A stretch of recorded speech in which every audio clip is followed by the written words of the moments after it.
உரிமைக்களம் பார்வையாளர்கள் அனைவருக்கும் வணக்கம். இன்னைக்கு நான் அரசியல் களத்துல எது சம்பந்தமாக விவாதிக்க போறோம் அப்படின்னா, ஆட்சிகள் மாறினாலும் காட்சிகள் மாறுவது கிடையாது. இந்த வாக்கியங்களை அண்ணன் திருமா அவர்கள் அடிக்கடி பயன்படுத்துவார். பல மேடைகள்ல அவர் பேசி நான் பார்த்திருக்கேன். தமிழ்நாட்டுல 5 ஆண்டுகளுக்கு ஒரு முறை ஆட்சிகள் மாறுகின்றது. 5 ஆண்டுகளுக்கு ஒரு முறை ஆட்சி மாறினாலும் கூட பட்டியல் சமுதாய மக்கள் மீது நிகழ்த்தப்படுகின்ற சாதிய வன்கொடுமைகளுடைய காட்சிகள் ஒருபோதும் மாறுவது கிடையாது. ஆட்சி மாறினாலும் காட்சிகள் மாறுவது கிடையாது. அதே நிலைதான் தொடர்ந்து கொண்டிருக்கின்றது என்பதை மையப்படுத்தி தான் அண்ணன் திருமா அவர்கள் ஆட்சிகள் மாறினாலும் காட்சிகள் மாறுவது கிடையாது அப்படின்ற மாதிரி அடிக்கடி சொல்வார். அவருடைய கூற்றை மெய்ப்பிக்கும் விதமாகத்தான் நேற்றைய தினத்துல தமிழ்நாட்டுல ஒரு முக்கியமான சம்பவம் நடந்திருக்குது. அந்த காட்சிகளை பார்க்கின்ற பொழுது உள்ளபடியே நெஞ்சம் அப்படியே பதறுது. நெஞ்ச உழுக்கும் விதமாகத்தான் அந்த காட்சிகள் எல்லாமே இருக்குது. தமிழ்நாட்டில் நேற்றைய தினத்துல ஒரு சாதி ஆணவ படுகொலை நடந்திருக்குது. ஸோ இந்த சாதி ஆணவ படுகொலை எங்க நடந்துச்சு, வழக்கம் போல தமிழக ஒட்டிக்கழகத்தினுடைய அரசாங்கம் இதற்காக என்ன நடவடிக்கை எடுத்தாங்க, எந்த கட்சிகள் போராட்டம் பண்ணாங்க, வழக்கம் போல எந்த கட்சி மௌனம் காத்தார்கள், இதற்கு பின்னாடி நாம புரிந்து கொள்ள வேண்டிய அரசியல் என்ன, தெளிந்து கொள்ள வேண்டிய அரசியல் என்ன அப்படின்றத இந்த காணொலியில கொஞ்சம் டீட்டெயிலா பார்த்துடலாம். நண்பர்கள் அனைவருக்கும் இளம் பெருவழுதியின் இனிய வணக்கம்.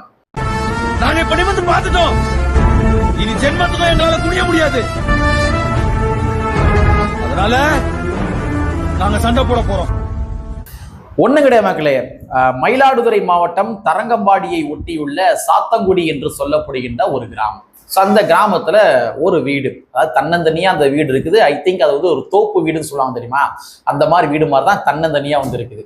ஸோ அந்த வீடு எப்படி இருக்குன்னா, அது ஒரு ஓட்டு வாட்டம் போட்டது, ஒரு ஓலை குடிசை மாதிரி கிட்டத்தட்ட அந்த ஒரு செட்டப்ல தான் அந்த வீடு இருக்குது. ஸோ அந்த வீட்டுக்குள்ள ஒரு ஆண் ஒரு பெண், ஸோ இந்த இருவருடைய உடல் தொங்கு நிலைமையில இருக்குது.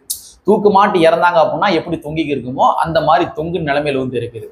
ஸோ அதை பார்ப்பதற்கு அது தற்கொலை மாதிரி தெரியவில்லை, மாறாக அது ஒரு படுகொலையாகத்தான் இருக்கக்கூடும் என்பதாகத்தான் மக்களால் புரிந்து கொள்ள முடிகின்றது. காரணம் என்னன்னு பார்த்தோம்னா, அந்த உடல் தொங்குது இல்லையா, அந்த உடலுக்கும் அந்த கால் பாதத்திற்கும் தரைக்கும் இடையான இடைவெளி என்பது மிக கம்மியா இருக்கு.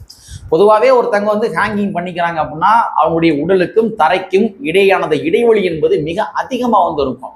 அதிகமா இருந்தா தான் அது ஹேங்கிங் ஆகும். ஆனா இந்த காட்சி எப்படின்னு பார்த்தோம்னா, அந்த உடலுக்கும் தரைக்கும் இடையான இடைவெளி என்பது மிக மிக கம்மியா இருக்குது. ஸோ இதனால இது தற்கொலையாக இருப்பதற்கான வாய்ப்புகள் கிடையாது, மாறாக இது ஒருவேளை ஒரு படுகொலையாக இருக்கக்கூடும், குறிப்பாக சாதி ஆணவ படுகொலையாக இருக்கக்கூடும் அப்படின்ற மாதிரி அந்த ஊர் பொதுமக்களும் சந்தேகப்படுறாங்க. இவங்க சாதி ஆணவ படுகொலையாக இருக்கும் அப்படின்ற மாதிரி எதனால சந்தேகப்படுறாங்க அப்படின்னா, அந்த இறந்து போன 2 நபர்கள் இருக்காங்க இல்லையா, அவங்க இருவருமே சாதி மறுப்பு திருமணம் செய்து கொண்ட நபர்கள். பார்த்திபன் பறையர் சமுதாயத்தை சார்ந்த ஒரு இளைஞன், அதே மாதிரி பிரியதர்ஷினி அவர்கள் வன்னியர் சமுதாயத்தை சார்ந்த ஒரு பெண். ஸோ இவங்க இருவருமே காதலித்து வந்திருக்கின்றார்கள், திருமணம் கூட முடித்திருக்கின்றார்கள்.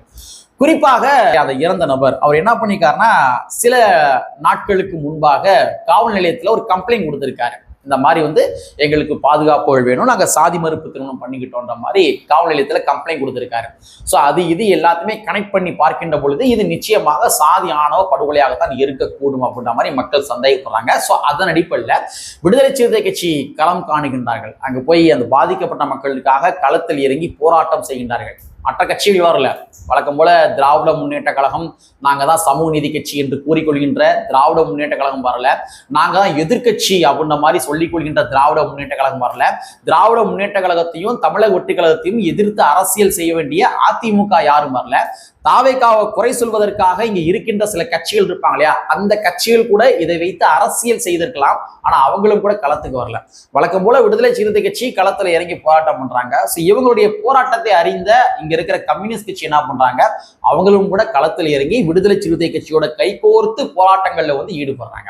ஸோ கடுமையான போராட்டங்கள் ஈடுபடுறாங்க. சமூக வலைத்தளங்களை மிகப்பெரிய பேசு பொருளாக விடுதலை சிறுத்தை கட்சியை சார்ந்தவர்களும் கம்யூனிஸ்ட் கட்சியை சார்ந்தவர்களும் ஒரு விவாதத்தை ஏற்படுத்துறாங்க. ஸோ அதன் அடிப்படையில் தமிழக ஒட்டிக்கழகத்துடைய அரசாங்கம் என்ன பண்றாங்க அப்படின்னா, ஸோ இந்த குற்றவாளிகளை கைது பண்ணிடுறாங்க. ஸோ விடுதலை சிறுத்தை கட்சியினுடைய போராட்டத்தினுடைய நீட்சியாகவும் கம்யூனிஸ்ட் கட்சியினுடைய போராட்டத்தினுடைய நீட்சியாகவும் கைது பண்றாங்க. மொத்தமாக ஒரு 5 நபர்கள் மேல வழக்கு பதிவு பண்றாங்க. ஸோ இந்த 5 நபர்கள்ல முக்கியமான நபராக அந்த பொண்ணுடைய தந்தை இருப்பார் இல்லையா, அந்த பொண்ணுடைய தந்தை மீதும் வழக்கு பதிவு பண்றாங்க. ஆனா 4 பேர் கைது பண்ணிடுறாங்க, ஒருத்தரை மட்டும் கைது பண்ணல. அந்த பொண்ணுடைய தந்தை எங்க இருக்கிறாரு அப்படின்றது தெரியல. சோ விடுதலை சிறுத்தை கட்சியினுடைய போராட்டம், கம்யூனிஸ்ட் கட்சியுடைய போராட்டம், இவங்களுடைய போராட்டத்தினுடைய அழுத்தத்தின் விளைவுளால தமிழக வெற்றி கழகத்தினுடைய அரசாங்கம் என்ன பண்ணிருக்காங்க, இந்த 4 குற்றவாளிகளை கைது பண்ணிருக்கிறாங்க. ஒருத்தர் வந்து பெண்டிங் வந்து இருக்கிறார். சரிங்களா? சோ இதுதான் நேற்றைய தினத்தில் சமூக வலைத்தளங்கள மிகப்பெரிய பேசுபொருளாக மாறிக்கொண்டிருந்த ஒரு செய்தி. ஆனா உள்ளபடியே பாதிக்கப்பட்ட மக்களுக்காக களத்தில் நின்றது விடுதலை சிறுத்தை கட்சி, பாதிக்கப்பட்ட மக்களுக்காக களத்தில் நின்றது கம்யூனிஸ்ட் கட்சி. ஆனா பாதிக்கப்பட்ட மக்களுக்காக ஒரு எதிர்கட்சியாக இங்க திராவிட முன்னேற்ற கழகம் எங்கே? இதனை ஏன் கேட்கிறேன் அப்படின்னா, சமூக வலைத்தளங்கள்ல நேற்றைய தினத்துல வழக்கம்போல விசிக போராட்டம் பண்ணாங்க, கம்யூனிஸ்ட் போராட்டம் பண்ணாங்க. ஆனா திராவிட முன்னேற்ற கழகத்தை சார்ந்தவர்கள் என்ன பண்றாங்க அப்படின்னா, விடுதலை சிறுத்தை கட்சியை, போராடிய விடுதலை சிறுத்தை கட்சியை விமர்சனம் பண்ணியிருக்காங்க. பாருங்க நீங்க ஆதரவு வந்து கொடுத்தீங்க, ஆனா ஆதரவு கொடுத்தா அவருடைய ஆட்சியில இந்த மாதிரி சாதி ஆணவ படுகொலை நடந்திருக்குல்ல, அப்ப நீங்களாம் வந்து ஏன் அவங்க கூட அதிகாரத்துல பங்கு வாங்கிக்கிறீங்க? இவங்களுக்கு என்னன்னா சாதி ஆணவ படுகொலை நடந்துருச்சே அப்படின்றது வருத்தம் கிடையாது. யாருக்கு? திராவிட முன்னேற்ற கழகத்துக்கு அது வந்து வருத்தம் கிடையாது. ஆனா இதை வச்சு எப்படி அரசியல் பண்ணலாம்? சாதி ஆணவ படுகொலை நடந்திருக்குது, ஆனா அந்த கட்சி கூட நீங்க கூட்டணி இருக்கிறீங்க, சோ இதை வைத்து எப்படி அரசியல் பண்ணலாம் அப்படின்றதான் திராவிட முன்னேற்ற கழகத்தை சார்ந்தவருடைய முக்கியமான நோக்கமாக இருந்து கொண்டிருக்கின்றது. மக்களை நான் என்ன கேட்கிறேன் அப்படின்னா, விடுதலை சிறுத்தை கட்சி களத்தில் இறங்கிட்டாங்க, கம்யூனிஸ்ட் கட்சி களத்தில் இறங்கிட்டாங்க, இவங்களுடைய போராட்டத்தின் நீட்சியாக தாவேகா அரசாங்கம் கைது பண்ணிட்டாங்க. அப்ப இதை அரசியல் செய்வதற்காக கூட இங்க இருக்க திராவிட முன்னேற்ற கழகம் களத்தில் இறங்கி போராட்டம் செய்திருக்க வேண்டாமா? உங்களுக்கு வந்து ஒரு மிகப்பெரிய வாய்ப்புங்க, திமுகவுக்கு ஒரு மிகப்பெரிய வாய்ப்பு, இதை வந்து அரசியல் ஆக்குவதற்கு மிகப்பெரிய வாய்ப்பு. தமிழ்நாட்டுல சாதி பஞ்சாயத்து அதிகமா இருக்குது, படுகொலைகள் அதிகமா இருக்குது. அதனால தமிழக வெற்றி கழகத்துடைய அரசாங்கம் சாதி வெறியர்களுக்கு எதிராக அவங்க நடவடிக்கை எடுக்கணும், சாதி வெறியர்களுக்கு எதிராக ஆணவ படுகொலைக்கு தனிச்சட்டம் ஈட்டுவதற்கு முன் வர வேண்டும் அப்படின்ற மாதிரி களத்தில் இறங்கி ஒரு போராட்டம் பண்ணுங்க பார்ப்போம். நீங்க போராட்டம் பண்ணிக்கணும்லங்க, இதாங்க எதிர்கட்சியுடைய வேலை. ஆளுங்கட்சி கூட கூட்டணி இருந்தாலும் கூட விடுதலை சிறுத்தை கட்சி போராட்டம் பண்றாங்க. ஆனா ஆளுங்கட்சி கூட கூட்டணி இல்லாத கட்சி திராவிட முன்னேற்ற கழகம். எப்ப பார்த்தாலும் எங்கள் எதிரியே தமிழக வெற்றி கழகம் தான் என்று கூறிக்கொள்கின்ற திராவிட முன்னேற்ற கழகம், ஒவ்வொரு திருமண நிகழ்ச்சிக்கும் போனா ஒப்பாரி வைக்கின்ற திராவிட முன்னேற்ற கழகம், ஆவுனா சோஃபா மாடல் கூறுகின்ற திராவிட முன்னேற்ற கழகம், இதை அரசியல் செய்வதற்காக கூடவாது தமிழக வெற்றி கழகத்துக்கு எதிராக களத்தில் இறங்கி போராடி இருக்க வேண்டாமா? இல்ல இங்க திராவிட முன்னேற்ற கழகம் எதிர்கட்சி அரசியல்னா அவங்க என்ன நினைச்சுக்கிட்டு இருக்காங்க அப்படின்னா, தாவேகாவுடைய எம்எல்ஏ திரு பல்லவி அவர்கள் இருக்காங்க இல்லையா, அவங்க தன்னுடைய கை குழந்தையை தூக்கிட்டு சட்டமன்றத்துக்கு வந்தாங்க அப்படின்னா அவங்கள கலாச்சிக்கு இருக்கணும். இதுக்கு பேர் தான் அவங்க வந்து எதிர்கட்சி அரசியல் நினைச்சுக்கிட்டு இருக்கிறாங்க. இந்த மாதிரி கத்திரிக்கோலை வச்சு ரிப்பனை வெட்டுறது, குத்துவலுக்கு ஏத்துறப்போ வந்து பல்லவி அவர்களை கொடுக்காம அப்படியே கொண்டு போய் கையாங்க நீட்டுறது, இதுக்கு பேர் தான் அரசியல் நினைச்சுக்கிருக்காங்க. எதிர்கட்சி அரசியல்னா இதுதான் அப்படின்ற மாதிரி இவங்க நினைச்சுக்கிட்டு இருக்கிறாங்க. எதிர்கட்சி அரசியலாக அரசியல் செய்ய வேண்டியதற்கு பல்வேறு வகையான காரணங்கள் இருக்கின்றது, பல்வேறு வகையான காரணங்கள் தமிழ்நாட்டில் கொட்டி கிடக்குது. அதை வைத்து திராவிட முன்னேற்ற கழகம் அரசியல் பண்ணலாம். ஆனா அதை வச்சு நான் அரசியல் பண்ண மாட்டேன், சாதி ஆணவ படுகொலைக்கு எதிராக சட்டம் இயற்ற சொல்லி நான் போராட்டம் பண்ண மாட்டேன், சாதி வரிகளை நான் கண்டிக்க மாட்டேன் அப்படின்னா அப்ப எதிர்கட்சியினுடைய அரசியல் என்ன? உங்களுடைய வேலை தான் என்ன? சும்மா வந்து அவர் கோட்டு மாட்டிருக்காரு, விஜய் கோட்டு சூட்டு மாட்டிருக்காரு, வெயில் காலத்துல என்னப்பா கோட்டு சூட்டு மாட்டிக்கிட்டு இதை கலாச்சிக்கிட்டு தெரியுதுதான் எதிர்கட்சி அரசியல் நினைச்சுக்கிறீங்களா? கடைசி வரைக்கும் சோஃபா சோஃபா சோஃபா, புஷ்பா படம், குதிரை பேரம், கழுத பேரம், இந்த மாதிரி 4 வார்த்தையை மட்டும் போட்டு கடிச்சுட்டே போறதான் திராவிட முன்னேற்ற கழகத்தினுடைய எதிர்கட்சி அரசியலா? ஆக்கப்பூர்வமாக என்ன பண்ண போறீங்க? கிட்டத்தட்ட தமிழக வெற்றி கழகத்தினுடைய அரசாங்கம் தமிழ்நாட்டில் ஆட்சிக்கு வந்து ஏறக்குறைய ஒரு 45 நாட்கள் வந்து ஆயிப்போச்சு. இந்த 45 நாட்கள்ல திராவிட முன்னேற்ற கழகம் களத்தில் இறங்கிய போராட்டங்கள் என்னென்ன போராட்டங்கள் பண்ணியிருக்கிறீங்க? எத்தனை போராட்டங்கள் உங்களால் பட்டியலிட முடியும்?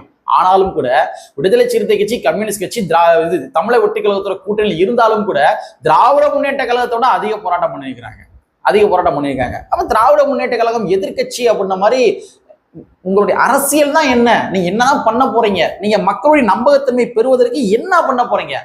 பாதிக்கப்பட்ட மக்களுக்கு நீங்க களத்தில் இறங்கினால் மட்டும்தான் நீங்கள் அந்த மக்களுடைய வாக்குகளை அறுவடை செய்ய முடியும். அதர்வைஸ் உங்களால அறுவடை பண்ணவே முடியாது. ஏங்க இப்போ கூட ஒண்ணு கெட்டு போல, திராவிட முன்னேற்ற கழகம் சாதி ஆணவ படுகொலைக்கு ஒரு சட்டம் இயற்றுக, தமிழக அரசே, தாவேகா அரசே உடனடியாக இயற்றுக அப்படின்ற மாதிரி ஒரு போராட்டம் பண்ணுங்க பார்ப்போம். ஒரு போராட்டம் பண்ணுங்க, களத்துல இறங்கி போராட்டம் பண்ணுங்க. சாதி வரிகளை கண்டிக்க பார்ப்போம், கண்டிக்க மாட்டேங்க. ஏன்னா உங்களுக்கு வந்து சாதி ஓட்டு வந்து ரொம்ப ரொம்ப முக்கியம். வெளியில தான் சமூக நீதி, சாதி மறுப்பு திருமணங்கள், சுயமரியாதை திருமணங்கள், பெரியாரிய கொள்கைகள், பெரியாரின் சாதி ஒழிப்பு கொள்கைகள், இது எல்லாமே வெளியில மேலோட்டமாக மட்டும்தான் திராவிட முன்னேற்ற கழகம் பேசிக்கொள்ளும். ஆனா ஒவ்வொரு தொகுதிக்குள்ளேயுமே வந்து திராவிட முன்னேற்ற கழகம் சாதியை வளர்த்து வைத்திருக்கின்றது, சாதியை ஊக்குவித்து வைத்திருக்கின்றது. அதனுடைய நீட்சியாக தான் திராவிட முன்னேற்ற கழகத்தை சார்ந்தவர்கள் ரெட்டியார் மாநாடு, செட்டியார் மாநாடு, இசை வேளாளர் சங்க மாநாடு, இது ராஜ் கவுண்டர் மாநாடு, அதில் போய் 19 தடவை நம்ம முன்னாள் துணை முதலமைச்சர் அவர்கள் சொல்லிட்டு வராரு. 19 தடவை ராஜ் கவுண்டர். இது வந்து கொங்கு மண்டலத்தில் ஜிடி நாயுடு அப்படின்ற மாதிரி சாதி பேர்ல பாலம் வச்சு.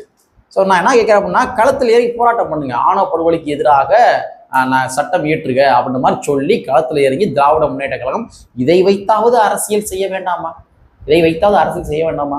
அப்ப ஒரு எதிர்கட்சியாக நீ என்னத்துக்கு தான் இருக்கிறீங்க என்ற கேள்வி எழும்புமா இல்லையா? ஸோ அதனால இன்னைக்கு ஒரு சாதி ஆணவ படுகொலை நடந்திருக்கு அப்படின்னா வழக்கம் போல விடுதலை சிறுத்தை கட்சி தான் களமாடி இருக்கிறாங்க. திராவிட முன்னேற்ற கழகத்துக்கூட கூட்டணியில் இருந்த பொழுது சாதி ஆணவ படுகொலை நடந்துச்சு அப்படின்னா அங்கேயும் எப்படி போராட்டம் செய்வார்களோ அதே போன்றுதான் இங்க தமிழக வெற்றி கழகத்துக்கூட ஆட்சியில் இருந்தாலும் கூட விடுதலை சிறுத்தை கட்சியும் கம்யூனிஸ்ட் கட்சிகளும் அதே போன்று போராட்டத்தை முன்னெடுத்திருக்கிறாங்க. தன்னுடைய போராட்டத்தினுடைய வீரியம் குன்றாமல் இவர்கள் இருந்து கொண்டிருக்கின்றார்கள் என்பதாகத்தான் நம்மால் புரிந்து கொள்ள முடிகின்றது. ஆனால் திராவிட முன்னேற்ற கழகம் சந்தர்ப்பவாத அரசியலை செய்து கொண்டிருக்கின்றார்கள் என்பதை நம்மால் புரிந்து கொள்ள முடிகின்றது. ஸோ தமிழ்நாடு அரசாங்கம் இந்த இடத்துல நம்ம கோரிக்கையா வைத்துக் கொள்வோம், உடனடியாக சாதி ஆணவ படுகொலைக்கு எதிராக நிச்சயமாக ஒரு சட்டத்தை இயற்ற வேண்டும். விடுதலை சிறுத்தை கட்சியுடைய கோரிக்கையும் அதே வேளையில் கம்யூனிஸ்ட் கட்சியுடைய கோரிக்கையும் இதர பின்னர் ஜனநாயகவாதிகளுடைய கோரிக்கையும் தமிழ்நாட்டு அரசாங்கம் விரைந்து நிறைவேற்ற வேண்டும் என்பதை இந்த காணொலி வாயிலாக கூறிக்கொண்டு கற்பி ஒன்று புரட்சி புரட்சியாளர் அம்பேத்கருடைய வரியை கூறிக்கொண்டு நிறைவு செய்கின்றேன். நன்றி, வணக்கம்.